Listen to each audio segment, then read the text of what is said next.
Alright, so today is day 50 of going through my old journal, and the quote for today was, "Because I have known despair, I value hope.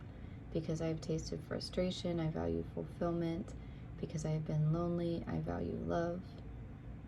And then the question is, what do you value? What has taught you to appreciate what you value the most? And if you're following along, just pause the video here and think about what your response might be to this, and I'll be back here in a second with my response. Okay, let's see what I said. So what do you value? What has taught you to appreciate what you value the most? And I started with not really sure what to write here, ... Okay, so I must have had, there were certain days that, like, some days something just came to me right away and I was able to write, and other days I would, like, struggle a little bit more. So this must have been one of those days that I just kind of started to write something just to get me going.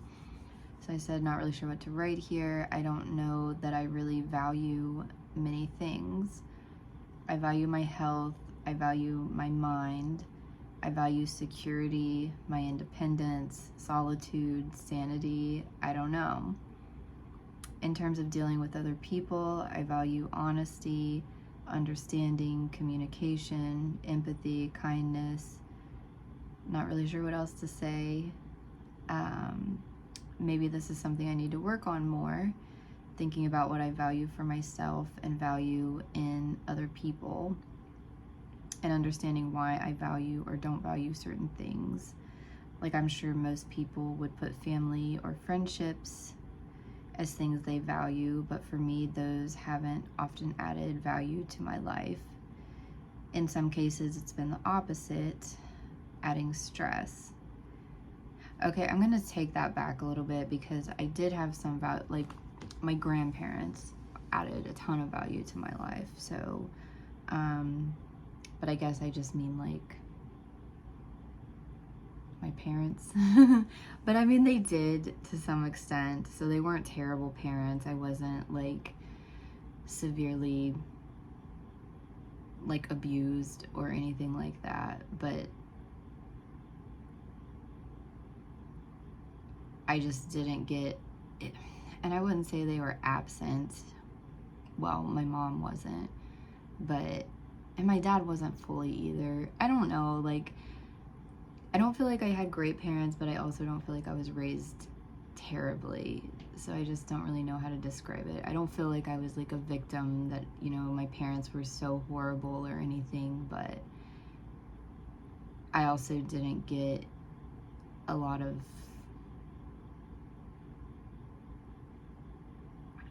I don't know, I did get some support from them, but I don't know. I feel like maybe I did get some value from them, but as an adult, not so much. Like, I feel like since I've been older, there's been, like, a disconnect. Like, I would try to go visit my mom sometimes, and I just felt like she wasn't even, like, there. I would be talking, and literally, like, I guess when I really started to pull away, like, I would come over and I'd try to be telling her, like, what was going on with school and everything, and, like, she didn't even know what degree program I was in. Or I'd be talking about something and thinking that she's listening, and then I would start hearing, like, a video playing, and then I realized she's just scrolling through Facebook and not listening. And maybe she's just not interested in what I'm talking about, but I just got to where, like, I'm not upset at her. Like, if she's not interested in me or what I'm doing, then that's fine. Like, she's not interested in that. But I also, like, why would I waste my time to go see and sit with someone and not, you know, like, I have a million other things to do than deal with that. And then she was kind of, like, bringing a lot of drama into her own life, and through her relationships with other people, and it was kind of, like, secondhand bringing drama into my life. And so I just felt like, as an adult, I wasn't getting value out of having a relationship with her. And so I just stopped. Like, even like I would want to go do things with her. I remember it was like her birthday, I think, and I was trying to ask her like, oh, well, do you want to go get some food or get your nails done or something like that? And she was just like, well, I'm not really hungry. I don't really like to go do those things. And if that's not what she wants to do, that's fine. But she didn't give me any other ideas of like what to do. So I just didn't really find value in the relationship anymore. And so I just kind of pulled away.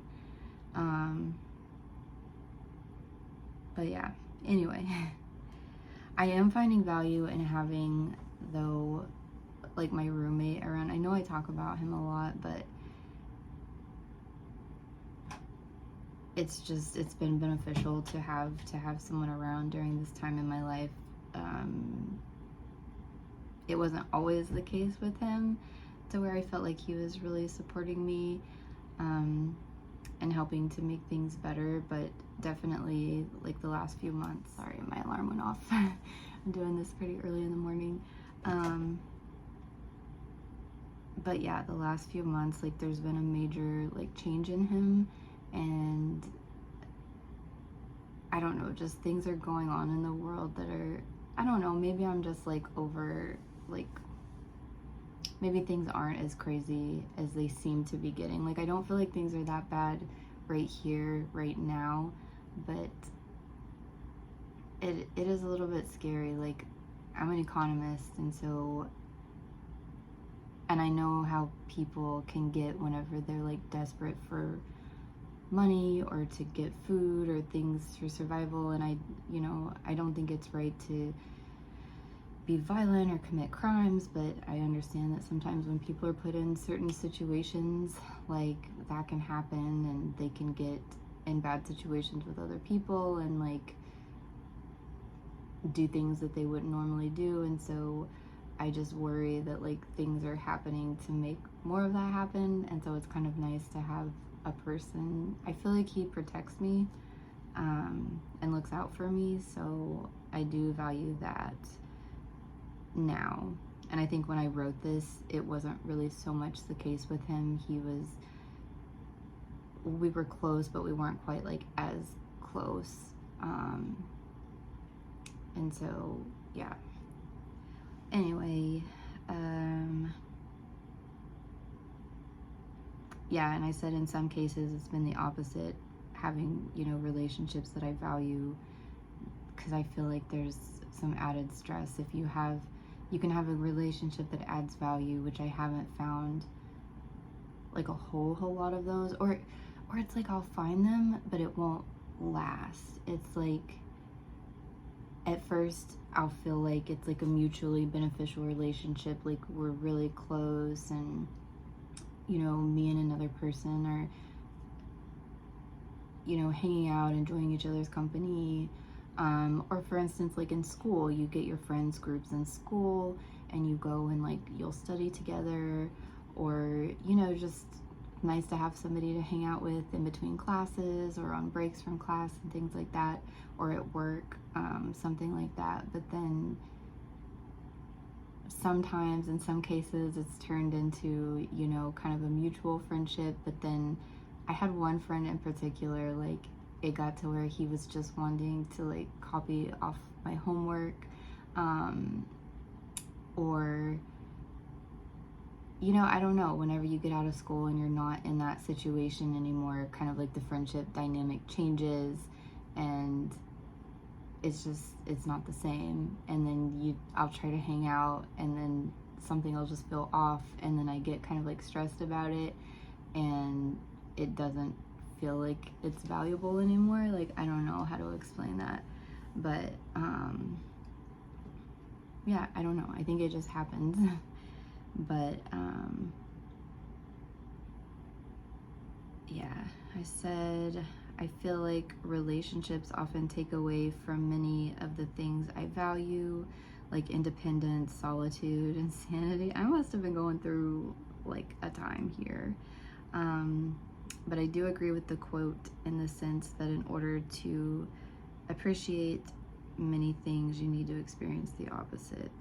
And I'm honestly surprised I didn't write more about that aspect of it, because I do feel like it's true that for you to appreciate and value things, you have to know like the other side of it. Because if all of you've seen is like the good things, then you don't really appreciate them. And you see this sometimes with like people who are entitled, you know, like they've not really seen the bad side and they don't understand the bad side, and they just feel entitled to everything and they don't like appreciate what they have, I guess.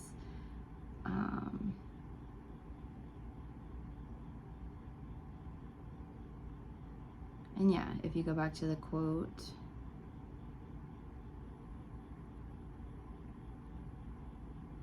because I've known despair, I value hope. Or because I've been lonely, I value love. I don't know that I value love. I don't really know like that I know exactly what love is, but I have been lonely. I like to be alone, but I've also been lonely in the past. And so I do value like having at least one person there to like depend on, because it's kind of scary to just feel totally alone. And I think before my grandparents died, I never fully had that feeling, because I always felt like I had my grandparents that I could go to if I needed something, even though I never like needed them. It was just nice to know that you have someone to go to. And then there was a time for like a year or so that I just, once I kind of like went no contact with my parents, that I just felt like pretty alone. And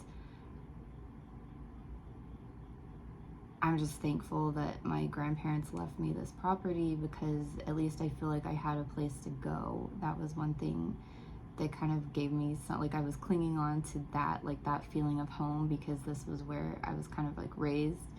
And I was just thankful that I had that. And then I just felt like people that like don't have contact with their families, that are like living in an apartment, that don't have anyone, I just couldn't imagine like how that would feel, because I felt kind of down, like not even to that extent. I just couldn't imagine how like lonely that would feel if someone was like me, that like had gone no contact with their family, and then also didn't have any connection, like they didn't have anything of their own, you know, anything stable like that, that would probably feel pretty bad. But I don't know. I don't think this was a very good answer, but that's what I wrote. So, I will be back tomorrow with day 51.